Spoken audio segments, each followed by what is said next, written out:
This is a product dating to 1937 called Flex-I-Track, Flex-I-Track. As you can see, it's made of individual sections of rail lapped over each other. It's extremely flexible, but the effect is that it has what's in effect a large rail joint gap every 5/8 of an inch, give or take. Plus, it's just got the thin wire running on top of the raised portion of cross ties.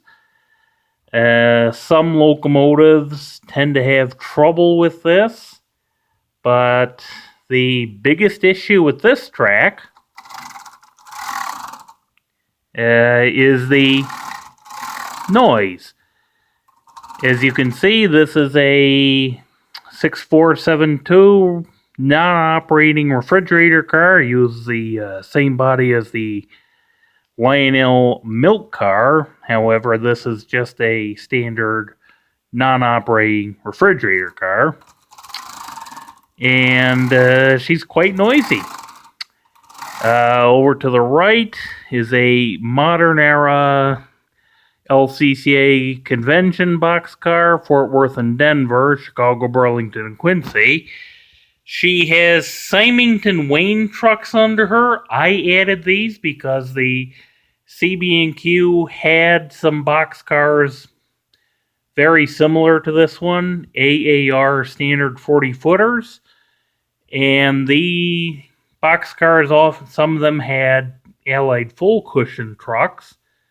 Symington Wayne trucks are a reasonable substitute for those, but with these express car trucks, these were used in storage mail service on passenger trains. So this car runs with my 1980 Texas Zephyr set.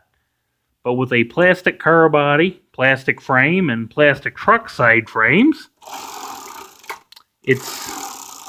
it's not quite as noisy as the milk car, but it's still very noticeable. This track appears to be the first O Gauge Flex-I-Track commercially available. I can't find any information of a product predating this, and it may be one of the earliest Flex-I-Track products, period, so it does have some historical interest to it, but it is not something for operations. The similar looking Gargraves track came out, I believe, shortly after World War II. Pretty well buried Kaywood track, even though this stuff was made through the late 50s from what I could find. So, yeah, a historic curiosity, but very little else anymore. It is handy for just displaying, some spare rolling stock, which is why I've put this track on top of my fireplace mantle to begin with.